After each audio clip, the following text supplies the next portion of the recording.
पगले दुखों में कितनी दरारें आए दिलों में। इस वक्त तुम्हारी नौकरी होना बहुत जरूरी है अब्दुल बारी।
इश्क लगा है आग हो जैसे, तेज है इसके शोले भी ऐसे। इश्क लगा है आग हो जैसे, तेज है इसके शोले भी ऐसे। अब्बा जी मुझे तो लोकेशन बहुत पसंद आई, बस अब इसी को फाइनल करते हैं। लेकिन बेटा किराया बहुत ज्यादा है और फिर वो एडवांस भी 6 महीने का मांग रहे हैं। तो क्या हुआ अब्बा जी, लोकेशन भी तो देखे ना। ऊपर से इस इलाके के सारे लोग मुझे जानते हैं। आखिर इतने साल मैंने वहाँ काम किया है, मुझे लगता है मेरा यहाँ क्लिनिक बहुत चलेगा। लेकिन बेटा दूसरे खर्चों का भी तो सोचो ना। देखो ना, क्लिनिक में सामान भी डलवाना पड़ेगा, स्टाफ रखोगी उसकी तनख्वाह भी देनी होगी, पानी का बिल, बिजली का बिल। शुरू में तो ये सब कुछ हमें अपनी जेब से ही खर्च करना होगा ना। नहीं, मैं इतनी महंगी जगह लेने के हक में नहीं हूँ, कोई और जगह देखते हैं। नहीं अब्बा जी, मैंने फैसला कर लिया है, मैं अपना क्लिनिक खोलूंगी तो यहीं खोलूंगी। क्लिनिक? आप अपना क्लिनिक कैसे खोल सकती हैं? उसके लिए एक प्रॉपर डिग्री और लाइसेंस की जरूरत है, और आपके पास दोनों ही नहीं है। तुम होती कौन है बीच में कूदने वाली? अपने काम से काम रखो। हाँ कश्यप बेटा, तुम इस मामले में मत बोलो। तायब्बू, आई एम सॉरी, लेकिन मैं इस मामले में चुप नहीं रह सकती। मैं भी इसी फील्ड में हूँ, मुझे पता है ये कितनी जिम्मेदारी वाला काम है। लोगों की जिंदगियां हमारे हाथों में होती हैं और इन्होंने इस प्रोफेशन का मजाक बनाया हुआ है। इसलिए बेहतर होगा कि ये खुशफहमी अपने दिल से निकाल दें और क्लिनिक खोलने की गलती ना करें, वरना बहुत बड़ी मुसीबत में फंस जाएंगे।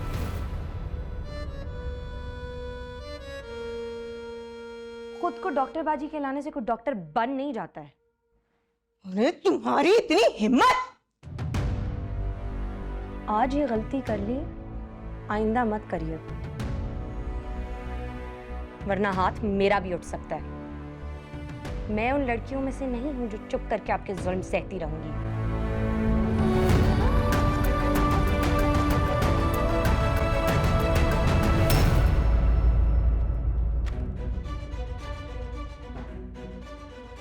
जी देखा आपने, मुझे धमकी देकर गई है।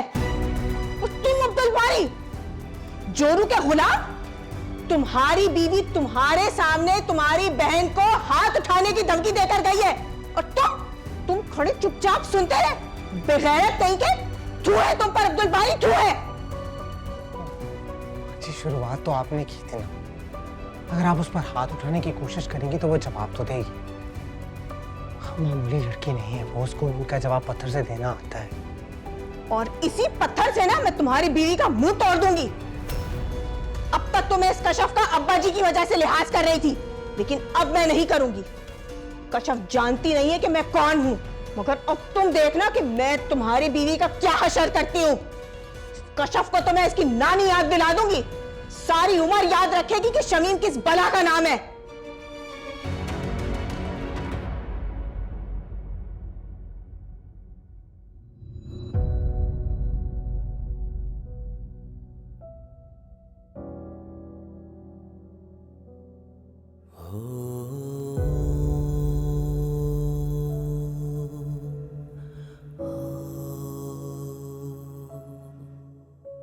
ये आपकी बहन खुद को समझती क्या है? मैं कोई गिरी पड़ी लावारिस हूं कि उनके जो दिल में आएगा मेरे साथ सलूक करेंगी? मुझसे आज तक किसी ने ऊंची आवाज में बात नहीं की। इन्होंने मुझ पे हाथ उठाया। This is too much. देखो कश्यप, मैं जानता हूँ उस समय वो आउट ऑफ कंट्रोल हो गई थी और मैं शर्मिंदा हूँ उनकी इस हरकत पर। उन्हें तुम पर हाथ नहीं उठाना चाहिए था। कश्यप, तुम अच्छी तरह जानती हो कोई भी उनके फैसलों में मुदाखलत नहीं करता।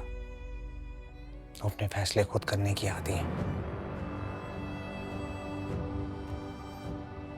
तो तुम्हें क्या जरूरत थी उनके मामलात में बोलने की? गलती तो तुम्हारी भी है ना। मुझे कोई शौक नहीं है उनके मामलात में बोलने का, लेकिन ये मैटर ही ऐसा है कि मैं चुप नहीं रह सकती। को अंदाजा भी है कि जो वो करना चाह रही हैं वो कितना गलत है और इसके क्या कॉन्सिक्वेंसेस हो सकते हैं। बिना डिग्री और लाइसेंस के क्लिनिक खोलना गलत है।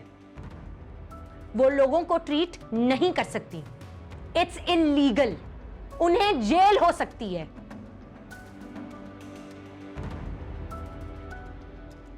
हैरत तो मुझे आप पे हो रही है। अच्छे खासे पढ़े लिखे इंसान है आप, आपको तो खुद मना कर देना चाहिए था। बजाय उसके आप यहां खड़े होकर मुझे गलत कह रहे हैं। ताया अबू भी मुझे ही चुप करा रहे थे क्योंकि उनको भी लगता है मेरी गलती है।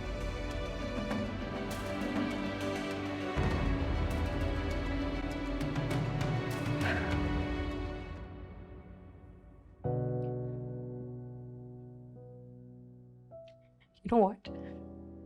You're absolutely right. गलती मेरी है। पता नहीं मैं बार बार क्यों भूल जाती हूँ। It's just मुझे ये इस गूंगे बहरों की बस्ती में नहीं बोलना चाहिए था, स्पेशली जब यहाँ पे कोई सुनने को तैयार ही नहीं है और ना ही यहाँ पे किसी के मुंह में जुबान है जो शमीम बाजी के आगे खड़े होकर उन्हें गलत कह दे। यहाँ तो सबको बस सर झुका के हाँ में लानी आती है ना? It's fine.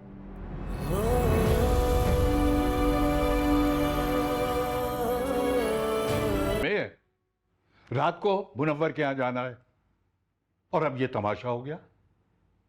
शमीम तो बिल्कुल नहीं मानेगी हमारे साथ जाने को। क्या जरूरत थी कश्यप को ये बात करने की?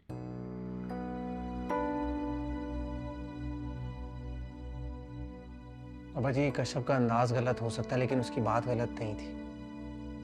क्या जरूरत है बाजी को इस झंझट में पड़ने की? कोई नौकरी भी तो कर सकती है वो। इसमें क्या सारी जिंदगी वो दूसरों के लिए अपनी जूतियां घिसवाती रहे, अपनी इज्जत अपने नाम के लिए कुछ न करे? और तुम्हें क्या जरूरत थी कश्यप की बातों को अपने सर पे सवार करके हमारे सामने खड़े होने की? शमीम ने सुन लिया ना तो तुम्हें उधेड़ के रख देगी।